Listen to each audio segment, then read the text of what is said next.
Broadcasting from Millennium Student Center at the University of Missouri, St. Louis. And online at umslradio.org. We are the voice of UMSL. We are UMSL Radio. The opinions expressed on this program are the views of the host and not necessarily the views of the University of Missouri St. Louis or this station. What's up, everybody? Welcome to another installment, or the spring semester installment, of That Science and Nature Show. I'm your host, Jeremy Howard, and joining me, as always, we have the Queen of Tarantulas, Becky Hanses-O'Neill. How's it going? And Microbe Master, Webster Heffern. Hi, everyone. How's it going, guys? It's going great. Pretty well. Okay, cool. We're on the spring semester, second semester together. If you're new to the show, welcome. This is That Science and Nature Show. It's a science and nature talk show where we cover the latest in science and nature news, some longer form discussion-based topic on a larger topic that I pre-select, and then we do Outside of Science, where we talk about things that are not related to science and nature, but mostly just what we've been doing and hanging out and not doing school stuff related. That was a botched sentence, but if you're new, welcome. Like I said, it'll be news, topic of the show, and then Outside of Science. So I know we did this the first semester we were together, but I kind of want to just do it again in case we have new listeners. So we'll introduce ourselves one by one. So I'm Jeremy Howard. I'm a fourth-year PhD student here at UMSL. I'm in the biology department, and I research bumblebees and specifically spatial stuff about them, like where they go and how they know where to go and what kind of stuff impacts all that. Yeah, I'm Becky. I'm a third-year PhD student. I study bumblebees and tarantulas, and I'm really interested in learning and behavior, and then some questions about sentience and emotionality and how we study that in animals that are vastly different from human beings. Man, you guys' research sounds so cool. I study little microbes, and we just look at how they evolve in response to stress, and we're trying to parallel their activity to phase transitions in physics. So looking at how their viability shifts and how those curves suddenly reflect what phase transition curves look like in physics, and how that can inform back how the biological system is going to behave. Well, that sounds pretty cool to me. It sounds cool. It's a lot of graphs and not fun bumblebees swarming around. But Graphs can be cool. I teach my behavior kids for lab about graphs, how to make nice, beautiful looking graphs to convey information, so it can be helpful. And you've got some of my previous students from last semester, so if you're in Jeremy's lab and you took general ecology with Becky, you better make him beautiful graphs, because we work on that so hard. The first week we do a survival guide where they learn how to make beautiful graphs. So even if they can't or they forgot, they'll relearn or they'll learn through the Are they using Excel or R?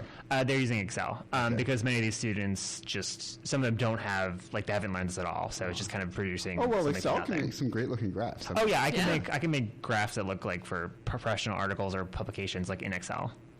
Well, you're more talented with Excel than I am. I've had a lot of practice, and a lot of my biostats course had a mix of R and Excel, and we're getting very off topic. That's just fine.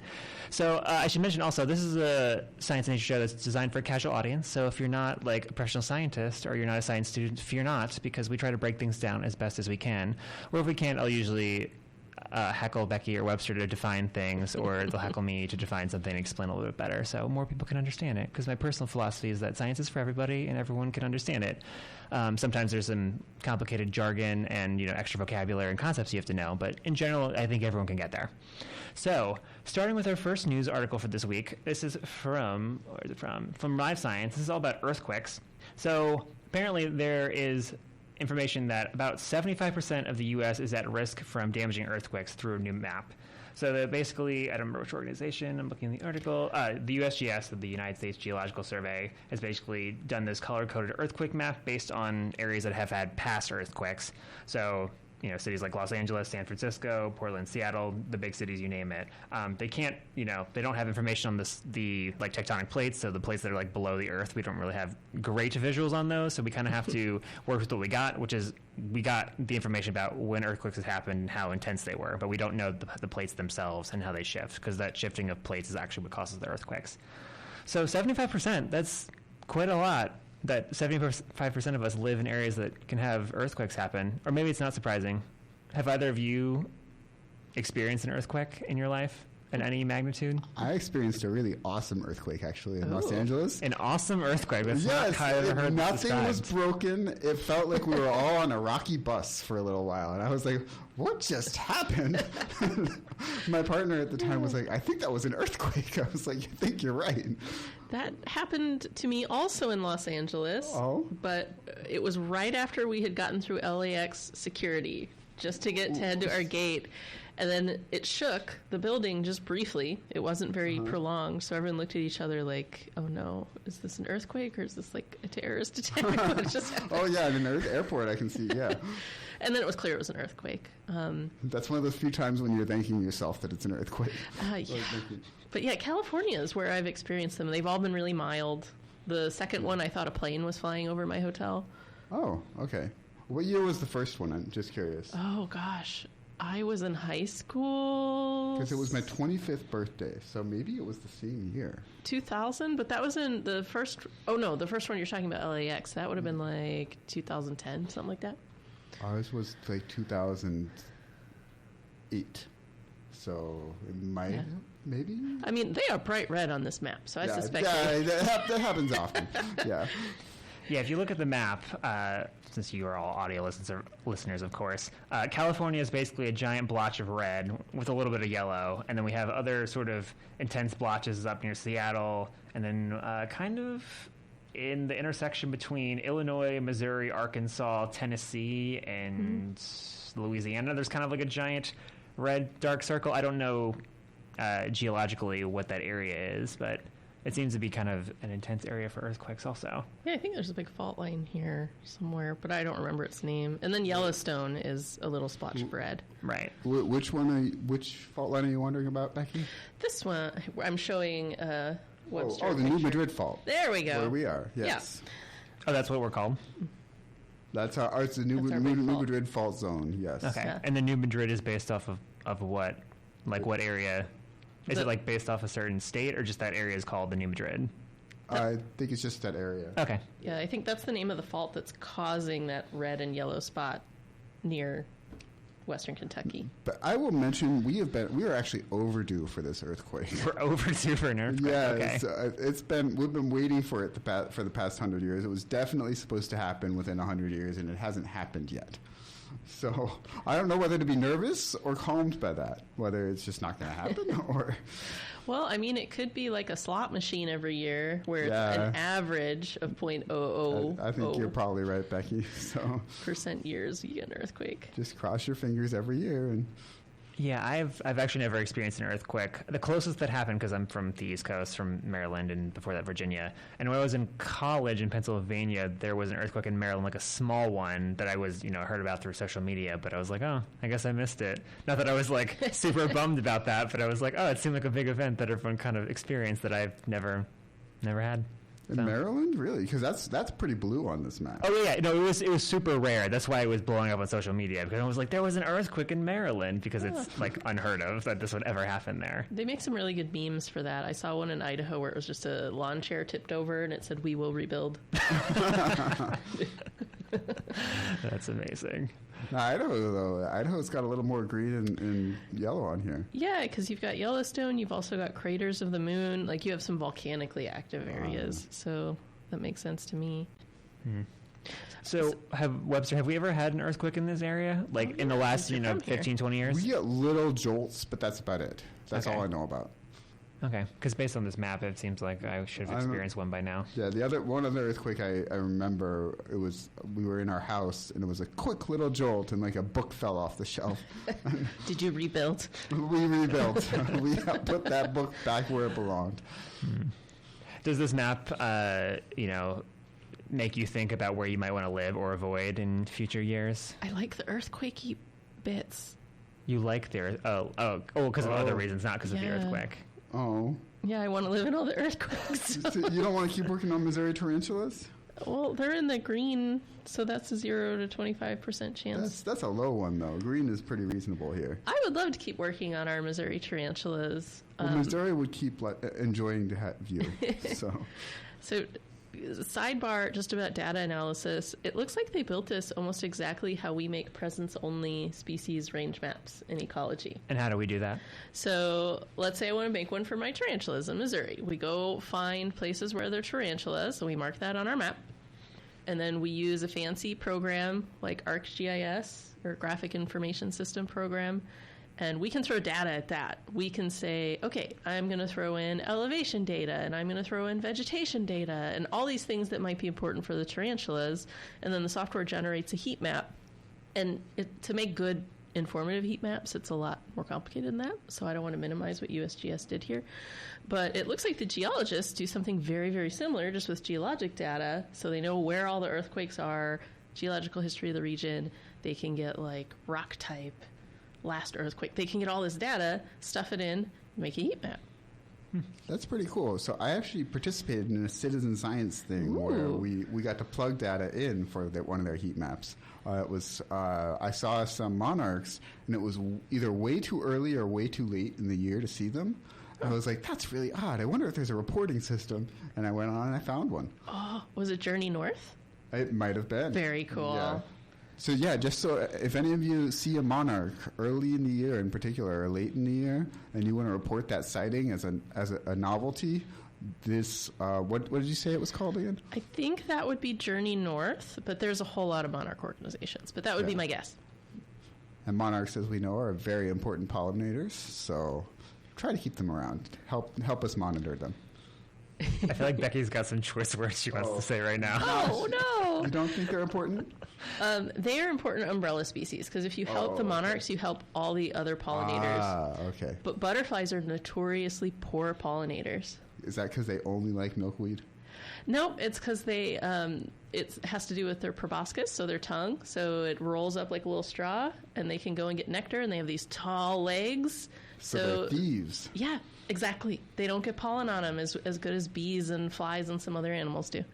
So still, save the monarchs. It helps so many other species, and I want our kids and grandkids to see monarchs. There's like lots of great reasons. Save the monarchs, but yeah, they are not good pollinators. Well, thank you for the correction. I wasn't going to say anything, and Jeremy called me out, man.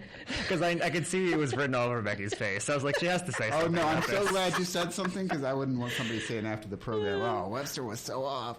No, you helped me. No, I don't think you were off. I wasn't going to say anything, because it's not that... I don't know. It's not that big of a thing. It's just that I know because we study insects that like... Oh, so next time I'm going to flip it back on you and be like, I don't know, Jeremy. What do you think I want to say? That's fine. I'll hazard a guess of some improv thing I'll pull out of my hats. Okay, moving on. Our next article comes to us from phys.org, and this is given me by Webster, so thank you, Webster, for sending this my way. You're very welcome. I thought it was pretty cool. So this is all about new evidence that insect wings may have evolved from gills. So one of the big themes in biology we have is the history of life, so where things originated from, what they evolved from. So obviously as humans, we evolved from our ape ancestors over many, many millions of years. But this article is focusing on insect wings, the things that let insects fly, like bees and monarchs, and how they may have evolved from gills. So the scientists at the Biology Center of the Czech Academy of Science, or the BCCAS, basically were looking at answers to where insects got their wings from by looking at a bunch of prehistoric fossils, and they ultimately found, in terms of the morphology, like the physical characteristics of the fossils, the insects kind of had these like side nubs that before acted as sort of gills that they believe are where the wings originated out of. So what are our thoughts on this with this evolution track? I could see that happening. I'm wondering, though, there doesn't seem to be any genetic analysis here. Like, could we not look at the developmental genes that are involved in gill specification and see if there are some common, if not genes themselves, kind of algorithms that are used to start generating an insect wing as there are to start generating a gill? That is an awesome idea. So how does the genetic analysis help with the fossil? So if you could figure out, so this, say there's a developmental program and it goes through these 5 steps and uses, let's say it uses wind hedgehog signaling. And so we've got this alternating pattern, and this is what's used to start generating the wing because it's where this microRNA focuses. So we have this sort of very specified developmental program to make that wing. And then if we look at the other program that's used to make the gill, and if there's huge overlap in how they're doing it, even if there's not huge overlap in the exact sequences encoding the exact proteins doing it, that would lend some evidence that, this process might have evolved from that one. And I've never really seen that before, but I think it'd be kind of cool to see that start to emerge in the literature. Yeah, and I think you could do it, not obviously these fossils, these guys are extinct that are in this study, but there are really morphologically similar, like our mayflies and our stoneflies, so Plecoptera, Ephemeroptera, that have gills on their abdomen, just like this fossil does, and when they're larval, they have those wing nubs. So you could do this genetic comparison of the different tissue types and expression levels that Webster's talking about, and I think we've all found our new postdoc, if no one has done this. That sounds really fun, yeah. I thought we determined either last fall or during the winter break that Webster was going to do the scuba diving thing, the smearing paste on coral. Actually, yes, that would be kind of fun. In the past episode, I think as long as the water's warm, and it tends to be where the corals are, so... I kind of wish we could just invent biology jobs based on like cool research stuff. If we just had like $1 gajillion. That's what grant application is for you. Yeah, but I don't want to apply for it. I just want to make the job exist. Like, not be like, hey, you can go do agency, any job. Go give as long as you have permission, me. they're just not going to pay you for it. Well, so basically, we get all our money and we write the grant, the methods, and then we go shopping for scientists to do it. Yeah, I kind of like that. I like that. There's like a celebrity aspect to it. Like, I want you. Like, you pick like your dream like actress for a movie you could direct. Like that kind of scenario. My dream job would just be to be the PI of like the entire world, and then start saying, "We need this done. We need this done." You want to be a dictator? I don't. Well, maybe a scientific dictator. You would be benevolent. I would be very benevolent. I want to see beautiful beaches survive, and I think that as an umbrella would take care of a lot of other things. Okay. I don't know if I have anything else more to add to the evolution article. It was pretty cut and dry. I want to know if anyone can pronounce the order of insect that this is. Which paragraph is this? So it's just under the first picture. It's PALAEODICTYOPTRERA. Paleodictyoptera? I think so. Wow, I'm Is that impressed. Yeah, Paleodictyoptera. That sounds pretty good. That Y is confusing me. I don't know. Dictyoptera, yeah. So I don't know. Guys. Yeah, I think it's kind of a very subtle E sound. I always tell my students, just copy the person with the most degrees in the room. For naming stuff? Blame it on them. For pronouncing the names. Okay. So they copy you? In class, they probably copy me, but yeah, I'm not going to go bothering them about pronunciations too much. Oh, you mean when these people are like talking and they see them in like a job or an interview or like a documentary or something? Yeah, if you're not sure how to say something, just if you can hear like a professor or a person that studies it, just copy them. I will admit, I often Google science words to like, how do you pronounce this thing? Or same with like country cities and stuff where it's like foreign language. Like, I don't want to be like, it's pronounced this. And someone's like, it's actually this way. Like, oh, sorry. So that happens. I used to think the pronunciation of the country spelled Qatar. I always thought that was Qatar. And then I heard someone from there pronounce it as Qatar. Yep. Huh. Okay. And my horrible Anglo-maiming of that as Cutter. Sorry. That's actually closer, though, than what most people say. So. Right. Yeah. All right, with that, we'll move on to our last article. This is one I was most excited about this week. It's not necessarily like a current event thing per se, as it is sort of a overall piece about a really awesome scientist. So this comes to us from Smithsonian Magazine. The title of this is "The Scientist Using Bugs to Help Solve Murders."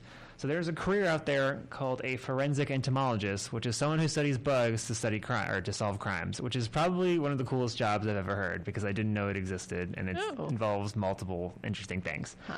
So this piece covers Paola Magni. I hope I'm saying her name right. Paola, probably? Paola Magni. And she basically got her start in grad school where she helped solve this murder of an Italian woman who was found basically face down in a lake, unfortunately.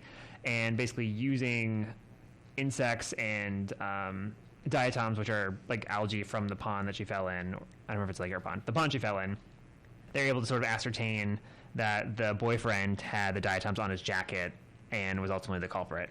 And that was kind of her breakout case. And then she's gone on to do a number of other things, help kind of be a consultant for the police in various other countries with crimes involving domestic abuse or just crimes involving aquatic environments a lot, because the way CSI works, at least that's how they describe in the article, is that it's a lot trickier to find clues on things when things are in water versus when things are on land and are killed or decomposing, all of that. So there's a lot. This article is pretty long. There's a lot to it. But I just want to start out. What do we think about this kind of career profession that apparently only I have recently discovered? I mean, I think for those of you who are entomologists in some way, it sounds incredible. I think, as awful as crime is, it sounds like a very exciting thing to help solve crime with this. I'm curious, though, how do they staff these, or what makes the department decide to start staffing this division? Like, when does this become the more pragmatic use of funds as opposed to other things? I guess you gotta hit like decomposed body saturation or something. But maybe it's more like a regional thing. Like regions. That makes a lot of sense. That's what I was wondering about. Yeah, you have a regional one, and he or she can go and visit when they need one. Yeah, and it sounded like when she was working in Italy, I think she's in Australia now, that Paola, it seemed like she would get called into cases sometimes where the body had been decomposing for a really long time. And they really were like, we have no idea when this person died.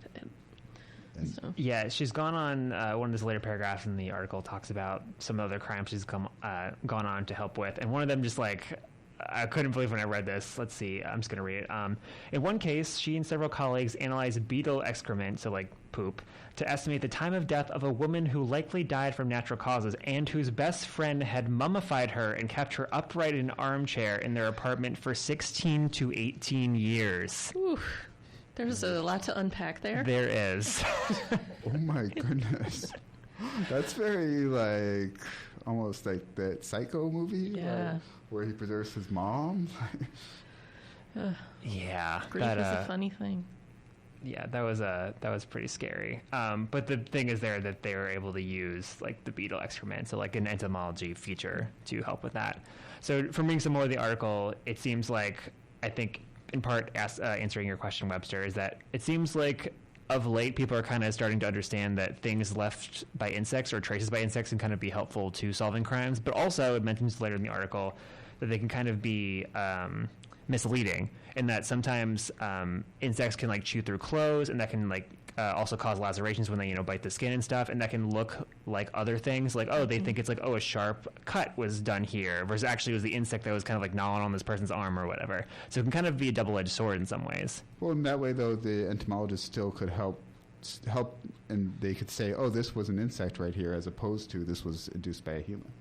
Right. Yeah, so definitely it does help in that, because the entomologist can kind of say, hey, don't look at that. That's not an important feature. That won't get you the information you want. Or it will get you misleading information that will kind of lead you astray from the culprit. Yeah, I think they listed a couple cases where forensic entomology was used for appeals cases to prove innocence as opposed to necessarily getting convictions. Interesting.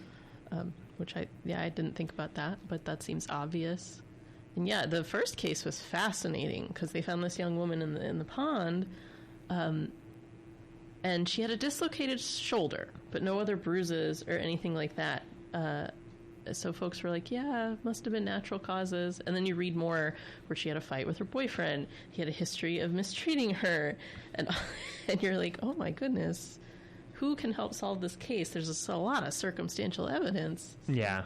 It looked like a wild ride. And yeah, it did. I'm trying to imagine being in grad school and then like the police come and they're like, we need your help to solve this murder. And that's like your moment. Like the amount of like stress I would feel, it's like, do you want me to help with this? Like, you're the police. Yeah, I think I would be too. Yeah, I think, Oh no, go ahead. I was going to say, I think it's cool that they finally ended up looking at diatoms. Yeah. Because I'm a microbiologist, and I'm like, I can kind of get into that. I had no idea those would stay intact in your bloodstream and would end up in your in tissues, like they were talking about. Yeah, that's wild. I was not familiar with that either. But their diatoms are very hard-shelled. Yeah. I know that, so.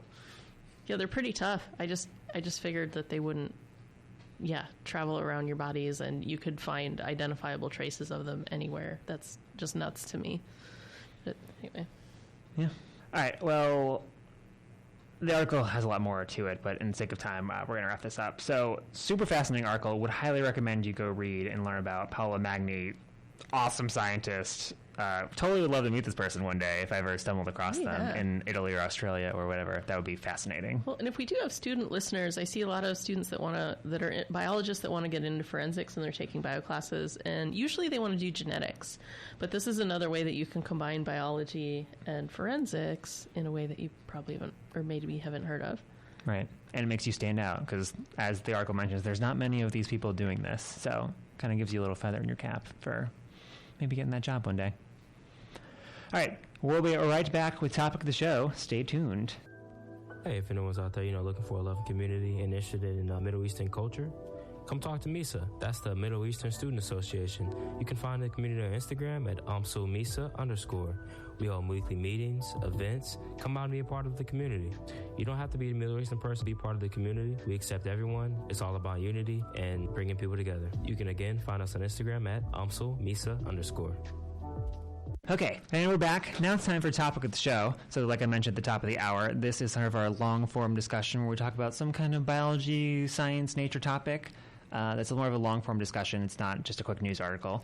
And this week, kind of in honor of the start of the semester, the spring semester in air quotes, and it being the dead of winter, I thought we'd do an episode about winter and cold, kind of as the other side of the coin to the start of last fall semester where we talked about heat and urban heat islands. So I thought it was fitting.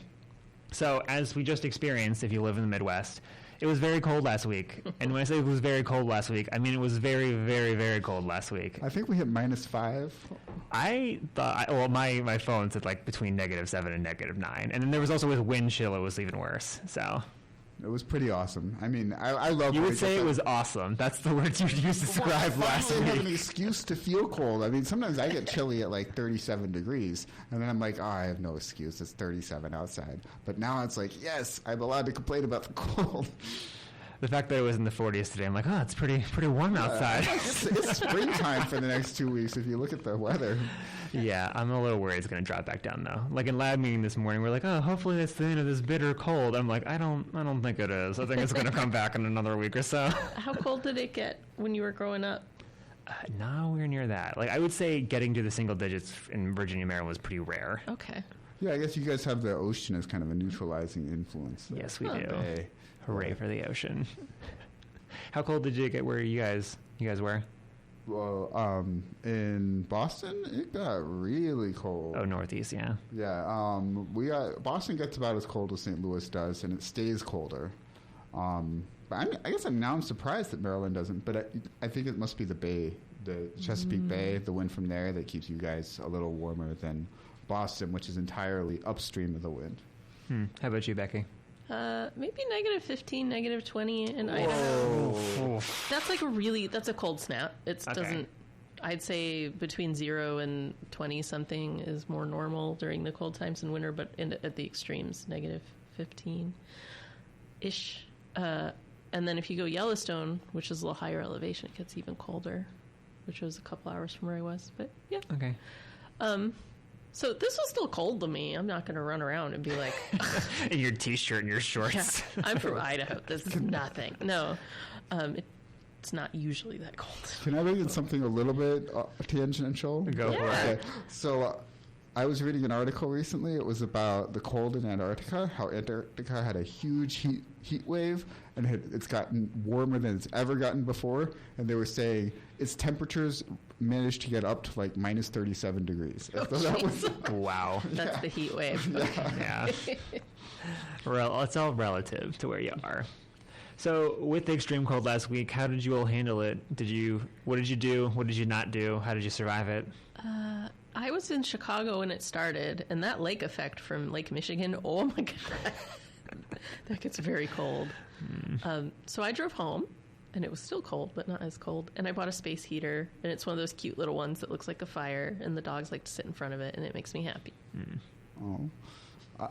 Wait, so the question was where were we?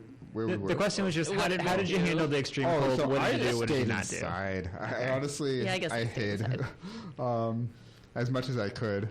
I felt really bad for our basement cat. So normally both my husband and I are home, and he'll stay down with her, and I'll stay upstairs because we're on slightly different schedules. And the cold hit right as he went out of town for a little business trip. And so there was a poor basement cat who is now down in the basement alone without anybody to keep her company. I'm like, I need to go sleep with her. And then I was like, oh my gosh, it's like 55 degrees in the basement, and I can't get it any warmer.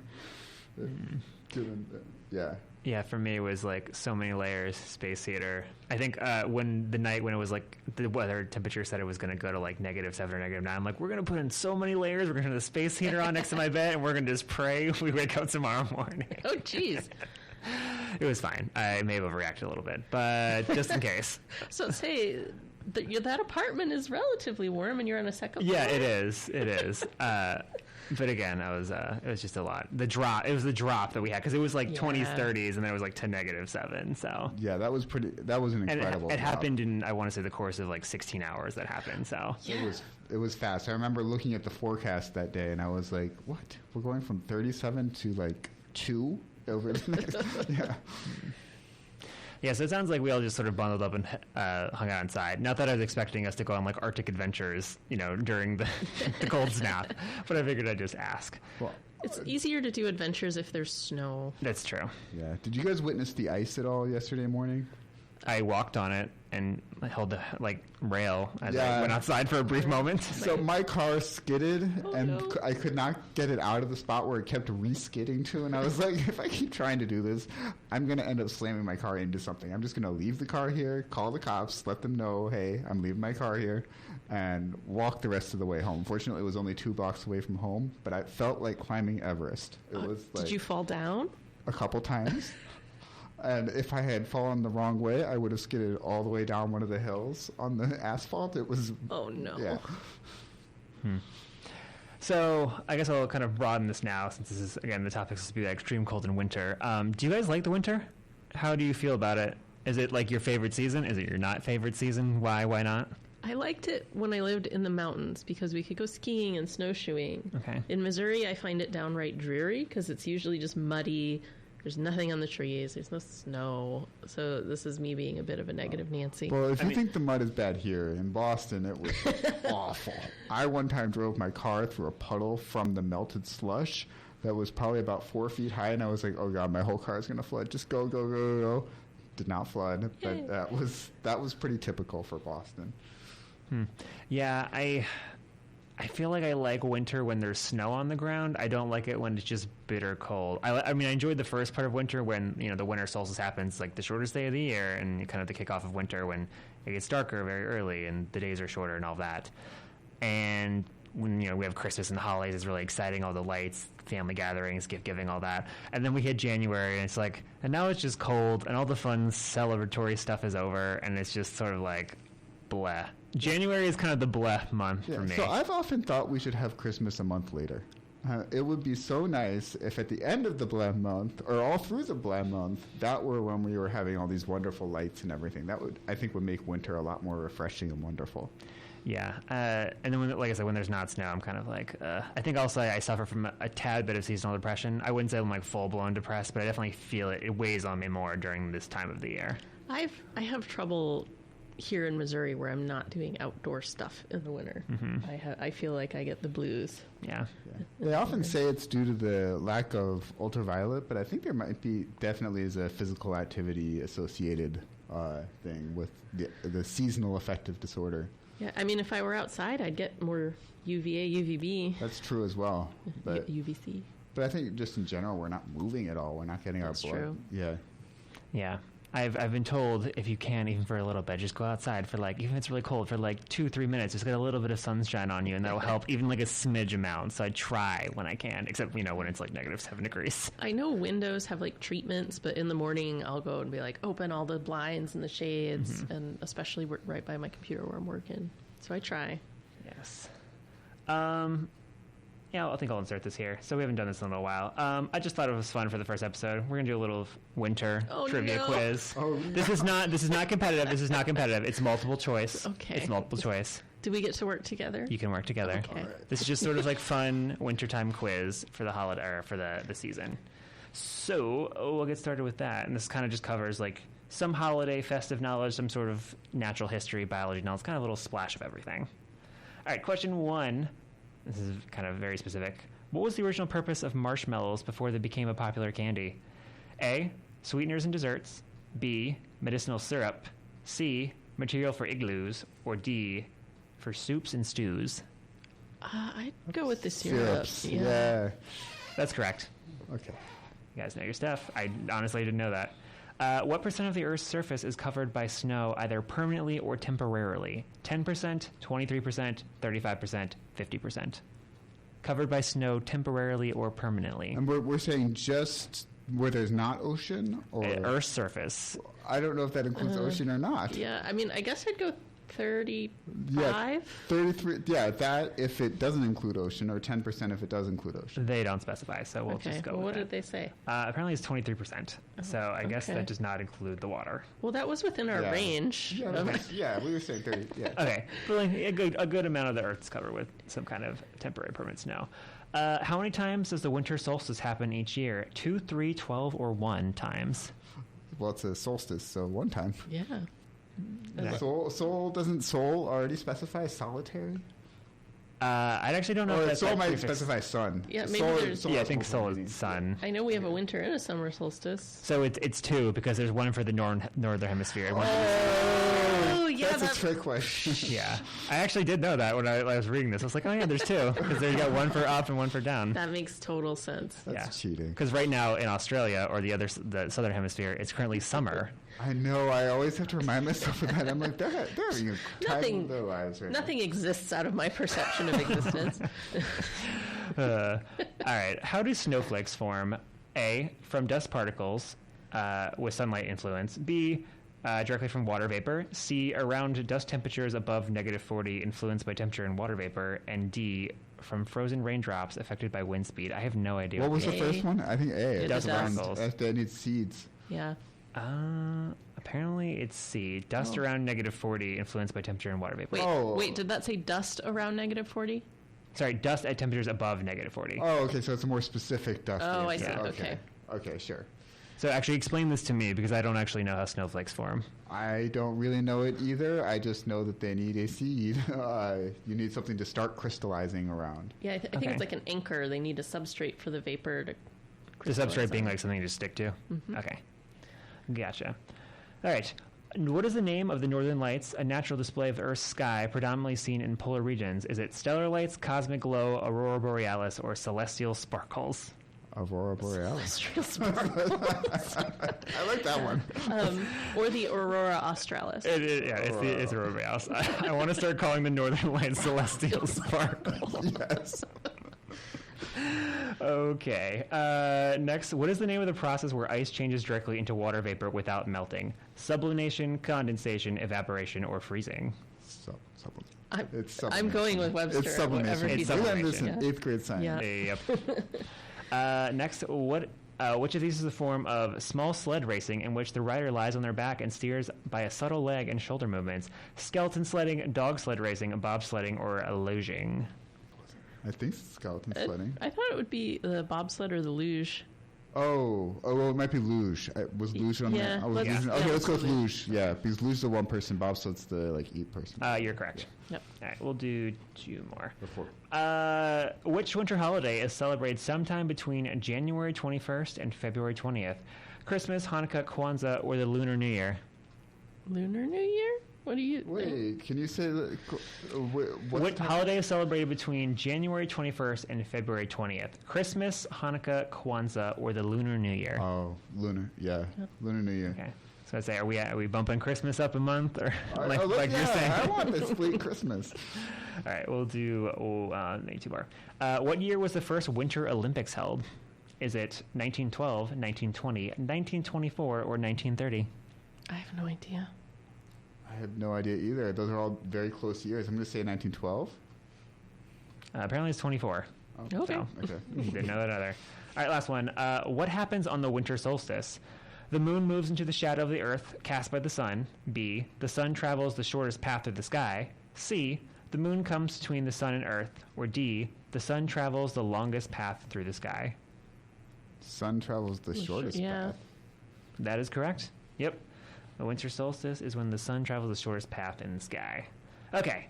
So I thought for this last part of topic of the show, since, winter, we talked about kind of being inside. It's very cold. We're not interacting with nature as much. I looked up a bunch of interesting traditions around the world for wintertime that are not like Christmas and Hanukkah and all that stuff that everyone thinks of. Just kind of thought we'd share some, maybe give you some interesting ideas for winter stuff to do, or just kind of interesting things to talk about worldwide. So I went to Atlas Obscura and some other websites to just find various things, and I was going to share some now. All right, let me pull up this first one. Okay. So the first one is in Kobe, Japan, and it's called Kobe Luminare, where they basically have this giant light display that honors the victims of one of Japan's most devastating earthquakes. Originally, it was done for an earthquake that was in 1995 to kind of, again, act as a thing of remembrance. But since then, they kind of just do it every year as a kind of winter celebration of light, since winter, there's a lot of absence of light. So I thought that was pretty cool. Another one, hopefully I pronounced this right. It's called the Lycksell Ice Pillar in Lycksell, Sweden. Basically, there's like this pole in Sweden that this town basically, I'm trying to think how to describe it.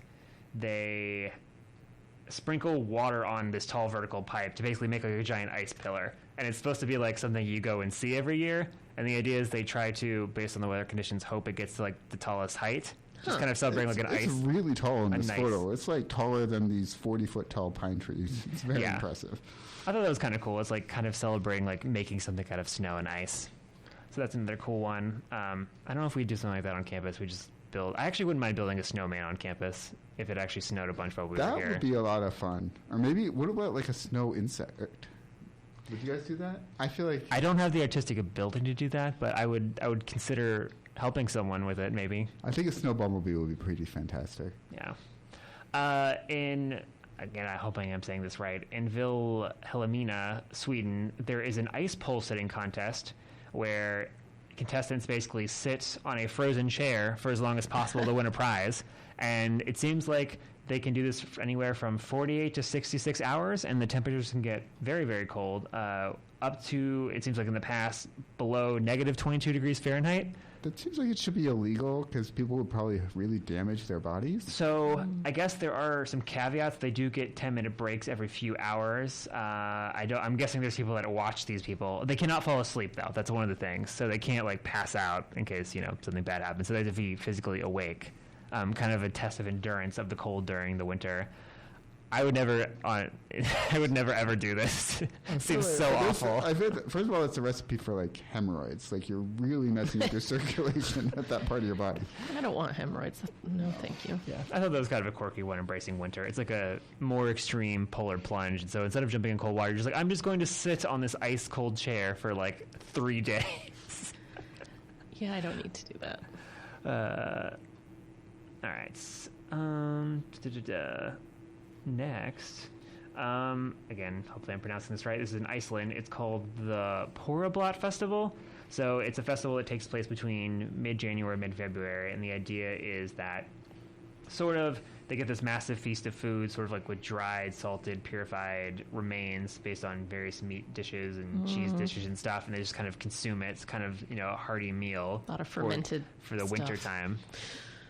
So I thought that was kind of cool. The photo here was very interesting. Yeah, I think that's like a sheep head or deer head. Oh, it's a sheep. Okay, I couldn't figure it out. It's very fermented. Right. I don't know if they actually eat that or they're just kind of like a decorative item on the plate. But you dip the cracker in the sheep. Dip the cracker in the sheep. I've heard sheep. I've seen it on TV that sheep head is like, yeah, that's the thing people eat. Yeah, that actually doesn't look bad. Have you tried like heads of various animals from fermented or not? No, I don't like a lot of fermented foods. Okay. Oh, I would probably really enjoy it. I like fermented foods quite a bit. Okay, so this next one is called the Lorai Festival. And that's not the one that I wanted to talk about. The one above that. It's called the 9/9. So this is in Mongolia, and it's not exactly a celebration as it is sort of like a calendar trick of sorts. So basically the 9/9s is they break up the winter into 9 sets of 9 days, and they use this as sort of benchmarks to how far they are in winter and how much winter they have left to go.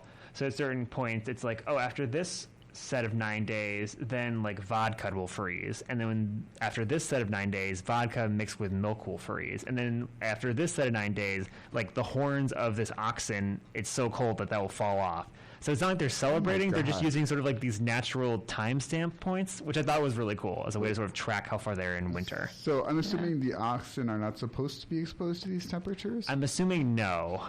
Oh, I thought that this was more like we're tracking time. Like, gosh, we're in oxen week, and you're not like putting an oxen out to make their. Yeah, I think you're correct, Becky. Yeah. I'm just amazed that they would even know this. Yeah, I mean, I don't think they're actively doing it. I just think it's based maybe on folklore or tradition kind of being passed down to like, it's this cold, so this thing happens based on where we are in winter. I mean, we have some of those epithets. Well, that is not the right word in English, but none of them are appropriate for UMSL radio. I know. That's funny. Did you guys know there's actually part of the Great Wall that is in this very cold region of Mongolia? Oh, no, I didn't. It's a very impressive feat because people would have to do this like shoeless. They had to build this part of the Great Wall in the cold temperatures, like -10 to -20 degrees, which I know is still warmer than it gets in this area. But it's a very little studied part of the Great Wall, and there's recently been some investigation into it. Huh. Very cool. We'll do one more. So it's called the Dongzai Festival. So it's in China and East Asia, and basically this is kind of a similar custom to the one with all the sheep head that I'm blanking on the name of right now. They basically dine on things like mutton and duck to help kind of fight against cold, and this idea of replenishing the body for the upcoming year, kind of nourishing ourselves for the onslaught or the rest of winter as we go into the new year. So kind of some cool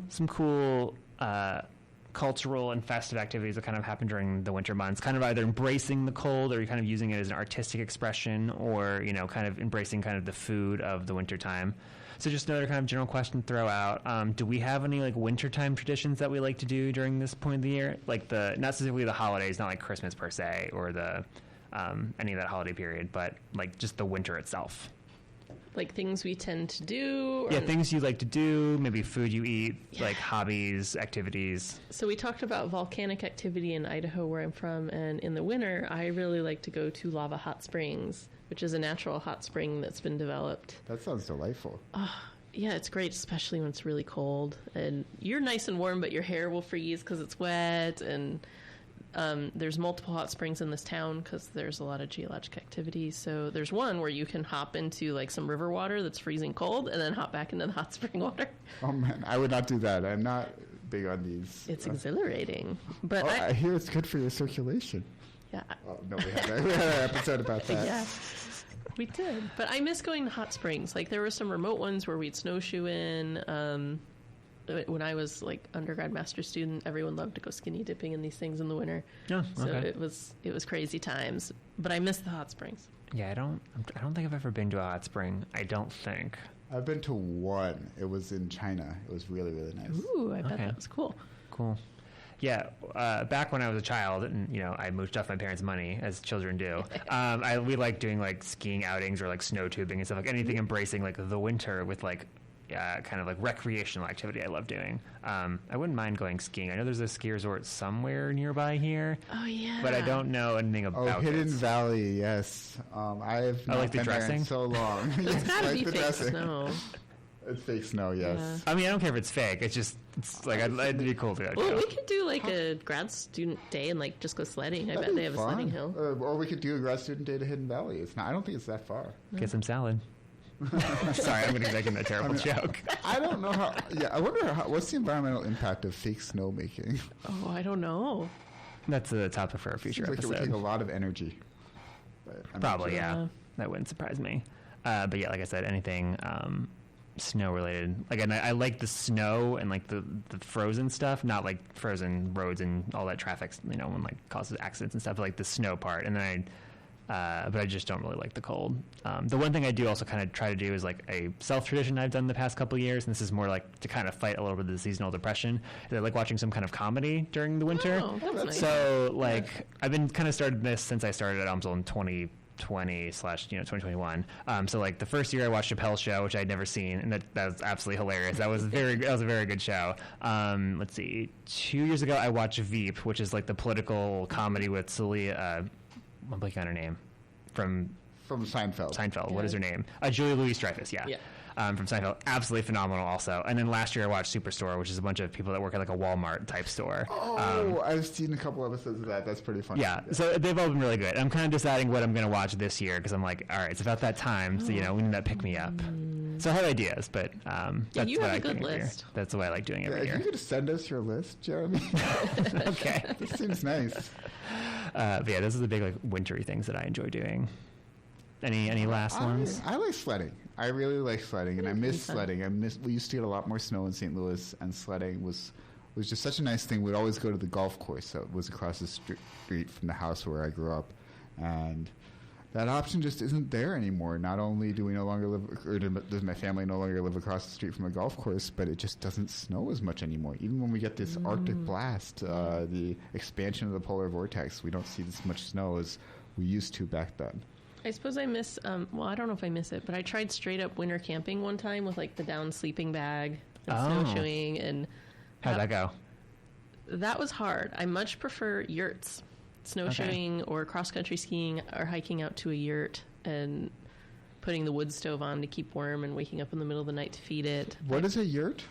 So it's like, how do I describe it? So it's like a circular, they're temporary structures. So it's kind of like a circular canvas tent with a wood stove inside that's elevated a little bit on a platform. Now, how does one make sure the canvas tent doesn't catch on fire from this stove? Is it just big enough that... Yeah, the stove is usually pushed out a little bit, so it's not near the canvas or the wood portion. But I miss doing stuff like that. I miss my outdoorsy things. Yeah, I did do in Boy Scouts when I was like 11, 12. Before we moved, we did winter camping, and it did suck. And my husband did that too. The Boy Scouts are fans of trying to freeze the Scouts in the winter. They are. And then when we moved to Maryland, we went to a much more fair weather camping trip. It was like more like April through September. We didn't go in the winter. I was like, oh, okay, we're not as hardcore over here. But yeah, I think that's pretty much all the time we have for topic of the show. So we'll be right back with Outside of Science. Stay tuned. The UMSL Pre-Med Society is a student organization to help all pre-medical students explore their future endeavors. We host events all semester for students to indulge in the knowledge of medicine. Plenty of events are available for students to attend and familiarize themselves with their future career path, such as blood drives, spokespersons, speaking with medical students or residents, and more. The UMSL Pre-Med Society would help pre-med students at UMSL to explore their dream and engage with other individuals within the same field. Search Pre-Med Society on Try and Connect for more information. And we're back. So now it's time for Outside of Science, the last segment we always do for that Science and Nature show, where we talk about things, you guessed it, outside of science to prove that we are in fact not robots that do science and research all the time. So we just kind of came off a winter break. We were second week of classes right now. I don't know how much has happened. I will just start because I have probably the least amount to share. I've been doing pretty much nothing because I've been sort of sick. I went to the chiropractor like a week ago, and they're like, you have 101 degree low grade fever. You feeling okay? And I was like, I feel a little warm, but I don't feel like terrible. Do I look terrible? And they're like, no, but maybe keep an eye on that. So then we had the polar vortex, cold, -7 onslaught. And then I basically was just like surviving that with this low grade fever / a little bit of a headache, but it never got anything worse than that. And then it went away. So I've mostly just been sleeping a lot is where I was going. Wait, I missed that. Did you say it was COVID? It was not COVID. Oh, not I did COVID. test Okay. for COVID. It was not COVID. Okay. Yeah, so mostly I was just like, let's just try and sleep this off. So most of what I've been doing the last week or so has been sleeping a lot. Sometimes that's what you need. Yeah. So that's all I've been doing outside of science. I'm kind of in the same boat with Jeremy. I did not do my homework for this section. I haven't done much outside of science other than sleeping a lot. That's what I like to do in the winter. That's my winter tradition. Yeah, winter tradition, sleeping more. Sleeping, Hibernating. trying not to blow my nose too much. Yes. I went up to Chicago to visit my aunt. Nice. And we went and had a fun day where we went to an art gallery and got some nice lunch. And yeah, I had a nice time. Which art gallery did you go to? I don't remember its name, but it was like in one of the rich neighborhoods in like a house that an architect built from scratch. So Oh, it was wow. really like fancy. That's cool. Wow, that sounds like a lot of fun. Yeah, but it just looks like a house if you don't know what's there. Well, have you ever been to, I don't know if you guys have ever been, the people who own Walmart, they have this whole little city. It's down in Arkansas. They have a hotel where there's penguins, and then they have basically mid-century modern buildings. There's a Frank Lloyd Wright House, and there's another mid-century modern building, which is this amazing modern art museum. And that's when you're describing this, it reminds me a little bit of that. Okay. Yeah. I'd be surprised if Walmart owned this, but yeah, it's a similar sounding thing. Interesting. Cool. Yeah, I definitely will have more interesting things to talk about in the coming weeks. Like, we're going to Monster Jam this weekend, right, Becky? With a bunch of other grad students. What? Wait, what is this? Yeah, Are you not on the WhatsApp? Oh my God, no! We're going to add you to the WhatsApp, and okay. you have to come see monster trucks with us. Yes, please. Yeah, I've been, because over winter break, I was like, we should do something for New Year's Eve. And I was like, I'm busy or I can't. So I was like, all right, I'll reach back out in January. And then I was like texting Becky. I was like, do you think we'd go for Monster Jam? And Becky was like, sure, why not? So, so I was like, I'm trying to pull the grad students, as many as I can, to come to Monster Jam. How soon is this? This Saturday night. Okay, I think oh no, I have plans. Okay, well, you guys have an awesome time. Okay. I mean, if you're still intent on going on your own, there is a Sunday afternoon, like, matinee. Yeah. Well, I could ask the friend. I'm supposed to hang out with a friend. Bring the friend to Monster Jam. Okay, yes. We're going to talk about this. Okay. Okay, yeah. So I'm organizing that. So we'll talk about Monster Jam next week, I guess, on the podcast. Bring earplugs, I recommend. Good point. Yeah. Yes. Any last things for Outside of Science? Now that I've hyped this up. I'm trying to think. I'm sure I've done stuff. Oh, yeah, I've been working on my art piece that I keep bothering you with. Yeah, it's for looking real 3-minute good. thesis. 3-minute so thesis is going to be digital art. exciting. I'm curious to see who all the contenders are this year. If you don't know, 3-minute thesis is this competition where the grad students at any biology, chemistry, psychology, whatever, basically have this like local competition at the school where they present their research, but they only have 3 minutes to talk about it. And the idea is it's not supposed to be super in depth and super complex. It's supposed to be like anybody could understand it and like really to the point. So if you've ever seen like a TED Talk, it's like that, but much shorter. That's a good description. So, all right. And I think with that, we're going to wrap up the show for this week. So thank you so much for listening to that Science and Nature show this week. As usual, thank you to Webster. Thank you to Becky. Remember, you can find past episodes of that Science and Nature show on Spotify, Amazon, and Google Podcast. Until next week, when we'll be back at 6 p.m. Central Time, in case I have any listeners that are not in Central Time, like the East Coast. I lost my train of thought. 6 p.m. next week. My name is Jeremy Howard. You've been listening to that Science and Nature show, and we're out.